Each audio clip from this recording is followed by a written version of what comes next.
Here's why Black Ops 3 will always be the best place for custom zombies. Following a video I made that talked about the future of custom zombies and where I think it's heading, I talked about why I believe future Call of Duty games probably won't receive any mod tools like what we've got in the past, and instead we're more likely to receive some kind of creative mode within Call of Duty. Assuming that the stuff I touched on turns out to be accurate, I wanted to make a video talking about why Black Ops 3 will always be the best place to play. And before anyone comments about safety concerns and security related to this game, I'm making a separate video talking about this in full detail. Now I'm going to kick off this video by talking about the fact that this isn't as bad as it sounds. I can imagine a lot of people watching this video are probably disheartened to hear that a game from 2015 will likely be the last fully fledged mod tools we get for COD. But I invite you to actually take a look into Black Ops 3's potential even to this day. Thanks to the tools that we have and the community stepping up and actually making development for these things even better, we have maps that have released in the last few years that actually still compete graphically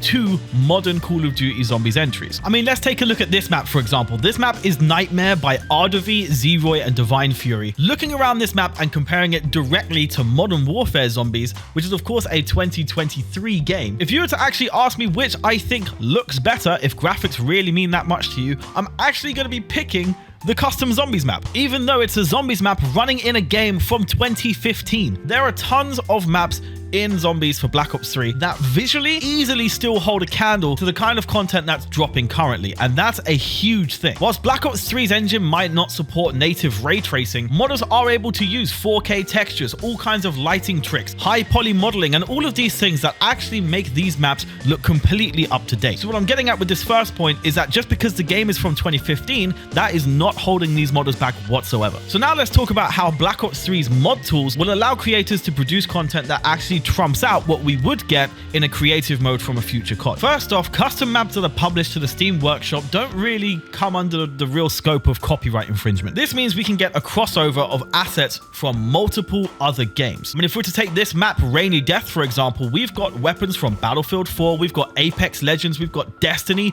we've got a boss from Titanfall. So many assets and elements from other games are ripped away, reanimated, and pushed into zombies to deliver an experience that appeases to fans from other franchises, which is really dope to see. This isn't even limited to assets from other FPS games. I mean, we've got plenty of maps that are based on Minecraft, that are based on the Super Mario universe, for example. Having the freedom to literally bring in pretty much anything, so long as you have the patience to actually put it off, is a pretty dope feature that is unlikely ever going to be seen in a creative mode in COD. And the other thing that a creative mode wouldn't have that, you know, Black Ops 3 customs would, is the ability to bring in custom weapons. We've seen maps that have had completely custom wonder weapons built from scratch. We've had maps that feature weapons from Doom, for example, so, you know, weapons from other games, as we already touched on, and also weapons from previous Call of Duty games. This has allowed things like Derista Classified and just other remasters of Treyarch official maps to be brought to life in a way that's just so much more elevated and caters for exactly as the community wanted things to be. Call of the Dead Remastered is another great example. These are things that just wouldn't be possible in a Call of Duty creative mode, because we're talking about bringing weapons from Black Ops 1, we're talking about bringing weapons from Call of Duty World War II, changing the muzzle flashes, changing the Pack-a-Punch variants and how they function, being able to port in custom sounds, not just for the weapons, but for the map in general. A large part of what made the custom Call of the Dead remaster so great is that the map developer was able to rip out sounds from Black Ops 1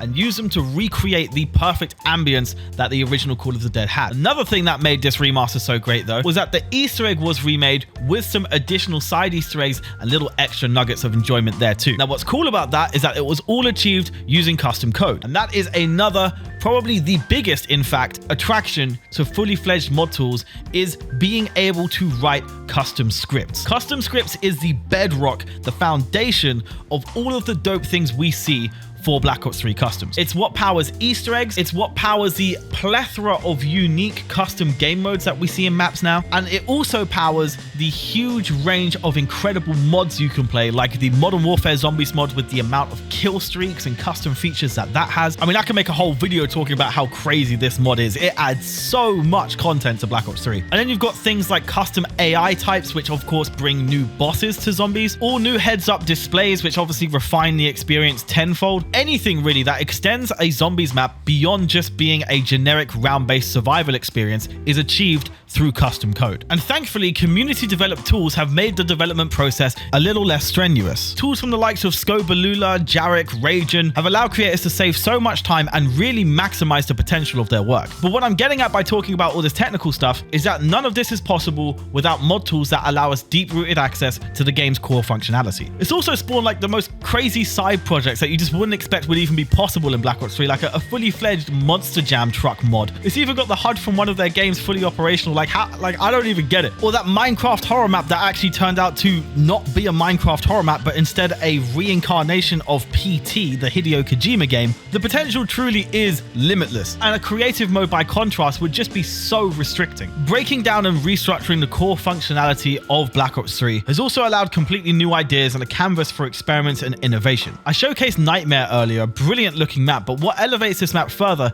is that it's actually a story-driven experience. This is not a round-based map. This actually has full cutscenes and entirely new mechanics as well as puzzles and more to deliver a zombies map that we truly haven't seen in zombies before at all, in any capacity, even from Treyarch. And even if you're looking for Black Ops 3 to get with the times on the more recent things that Treyarch have done, you can take a look at a map like Ve Victis. This is a huge all-custom Outbreak-like experience that not only encapsulates the foundations of Outbreak, but also comes with a huge, super cool Easter egg with cutscenes and everything. But the map itself is also inspired by Blackout, I'd say, in the sense that it is a hub of Treyarch's greatest hits scattered on an open canvas. You can visit Nuketown, you can visit the Lighthouse from Call of the Dead, you can visit Diner, Area 51. I mean, it's so freaking cool. I am constantly astonished by the talent that this community has, and also the fact that all of this is encompassed in a system in which these maps are published for free. You just need to own Black Ops 3 and you can play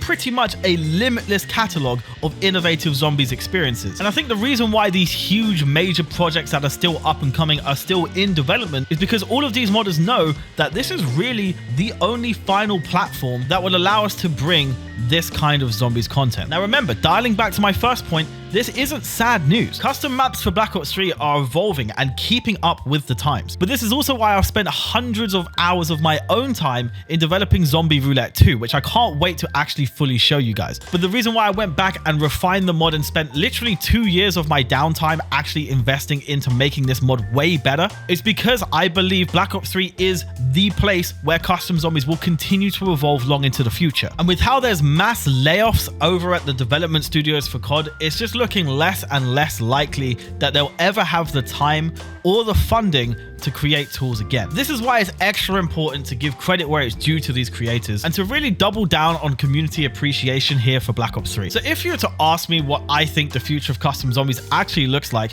I do think a creative mode is potentially going to happen. But even that alone is unlikely, and I think it's more unlikely that we see full mod tools that let us do the same kind of stuff we can do here in Black Ops 3. And the simple reasons why, as I already touched on in a previous video, is that there's a lot of work that goes into it, it needs to be funded, and it needs to get results. And with how these studios are being cut down and how everything looks right now for the scope of zombies in general, I would be both overjoyed but incredibly shocked if we ever get mod tools again. But like I say, it's not doom and gloom. It is clear more than ever that Black Ops 3 can still deliver in 2024 and beyond. And there are so many custom creations that are still in the works. I mean, I did a whole reveal event video. There will be an update on that soon, as well as a new reveal event, which I can't wait to share with you guys. All of that is in the works because all of that is still a testament to the rich future that Black Ops 3 Custom Zombies has. So if you were to ask me, Kunjora, what should I do? What's the future of Custom Zombies looking like? I'm going to tell you this. If you haven't yet saved for a PC to get Black Ops 3 and hop on these customs,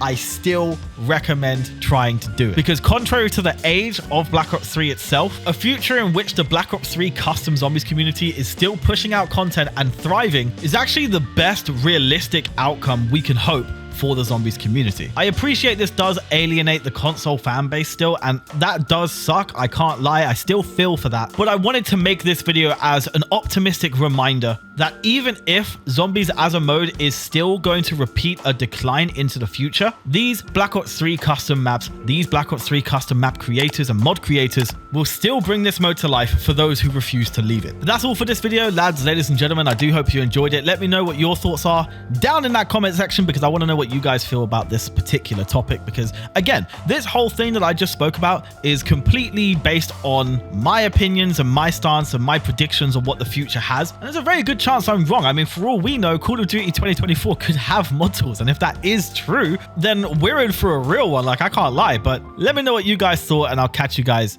in the next video. Cheers.